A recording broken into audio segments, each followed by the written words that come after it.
ఈ గణపతి ఎలా ఉంటారో అనేది మనకి 4 వేదాలు ఋగ్వేదం, యజుర్వేదం, సామవేదం, అథర్వణ వేదం.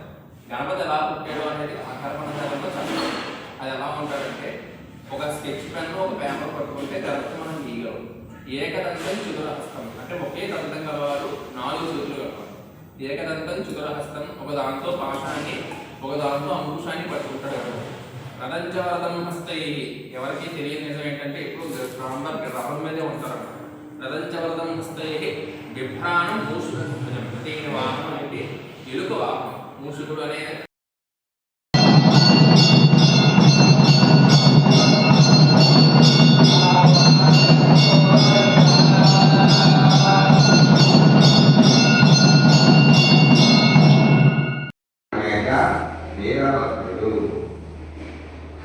ఆ వీరభద్రుడు ఏం చేయమంటారని చెప్పేసి ఆదివరుసగా అడవుగా ఆ వీరభద్రుడు అంతటా ఆ వీరభద్రుడు సహాయకాలంతో ఆ యొక్క దక్ష ప్రజాపతి గారి యొక్క శిరస్సును ఆ యజ్ఞగుండంలో నరికి వేశాడు.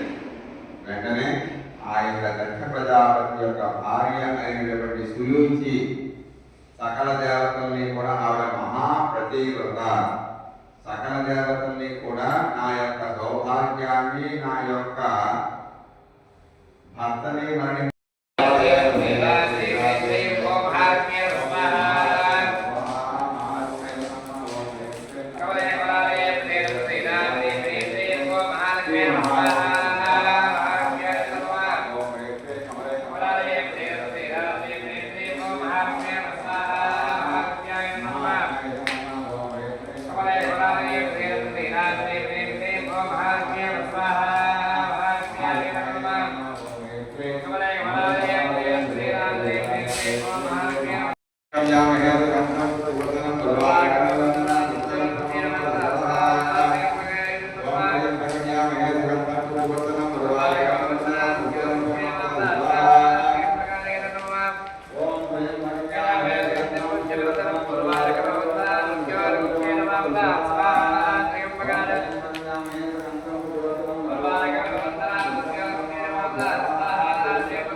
నివారణ సిద్ధ్యర్థం మమ పుత్రః పౌత్రః సకలదోష నివారణ ద్వారా ఆయుర్దేవత అధిదేవత ప్రకృతిదేవత సహిత మహాపూర్ణాహుతిం పోష్యామి.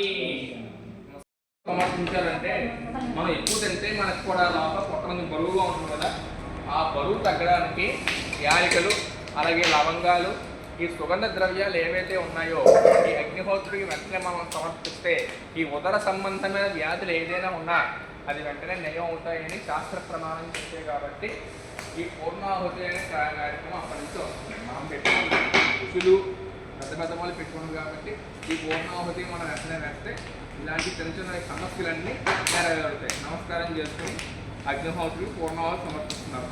ఓం సప్తదయజ్ఞ సప్తదయ